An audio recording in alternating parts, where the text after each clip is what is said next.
दोस्तों, AKG inspired channel में आपका स्वागत है। दोस्तों, आजकल के लोग थोड़े से लालच में आकर अपना पुराना रिश्ता तोड़ लेते हैं। तो चलिए आज बताते हैं लालच से क्या नुकसान होता है। एक बार की बात है जब गौतम बुद्ध जी मगध राज्य के एक गांव में ठहरे हुए थे। गांव से थोड़ा बाहर एक मोची अपने परिवार के साथ रहता था। उस मोची के घर के पास एक तालाब था। एक दिन रोज की तरह सुबह मोची तालाब किनारे पानी लेने गया। वहां उसने तालाब में एक बहुत ही अद्भुत पुष्प देखा। वह पुष्प देखने में बहुत ही सुंदर था और चमत्कारिक भी प्रतीत हो रहा था। मोची ने तुरंत ही अपनी पत्नी को बुलाया और वह पुष्प उसे दिखाया। मोची की पत्नी आध्यात्मिक और धर्म में आस्था रखने वाली थी। वह पुष्प को देखते ही समझ गई कि जरूर कल यहां से गौतम बुद्ध जी गुजरे होंगे। उन्हीं के प्रताप से यह पुष्प खिला है। पुष्प को चमत्कारिक मानकर मोची ने एक योजना बनाई। उसने अपनी योजना के बारे में पत्नी को बताया कि वह इस पुष्प को राजा को देगा और उनसे खूब सारी स्वर्ण मुद्राएं लेगा।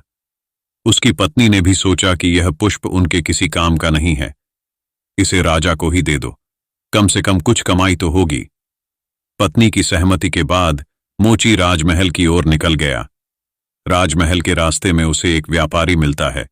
मोची के हाथ में पुष्प देखकर वह रुक जाता है।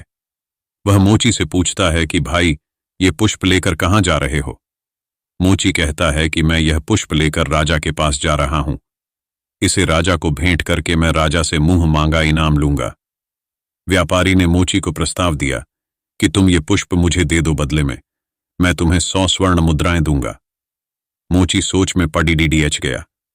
उसने सोचा कि जब व्यापारी इस पुष्प के लिए 100 स्वर्ण मुद्राएं दे रहा है तो राजा तो और ज्यादा देगा।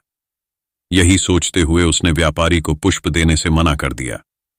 थोड़ा आगे चला ही था कि उसे रास्ते में राजा आते हुए नजर आए, जो गौतम बुद्ध के दर्शन के लिए जा रहे थे। राजा भी मोची के हाथ में वो दिव्य पुष्प देखकर अचंभित हो गए। राजा ने मोची को पुष्प के बदले 1000 स्वर्ण मुद्राएं देने के लिए कहा। यह सुनते ही मोची के मन में एक अजीब सी चेतना आई और वह राजा को पुष्प न देकर दोधता हुआ सीधे महात्मा बुद्ध के पास जा पहुंचा। महात्मा बुद्ध जी मोची को देखकर हैरत में पड़ीच गए। उन्होंने मोची से पूछा तो मोची ने उन्हें सारी बात बताई। इसके बाद मोची ने वह पुष्प महात्मा गौतम बुद्ध के चरणों में अर्पित किया और उनसे कहा कि पहले तो मेरे मन में पुष्प को देखकर लालच आ गया था, लेकिन अब मैं समझ गया हूं कि जिसकी छाया पड़ीडीडीएचने से ही एक पुष्प इतना दिव्य हो गया हो, अगर उसकी शरण में मैं चला जाऊं तो मेरा जीवन भी धन्य हो जाएगा। इसके बाद वह आजीवन महात्मा गौतम बुद्ध का शिष्य बनकर रहा।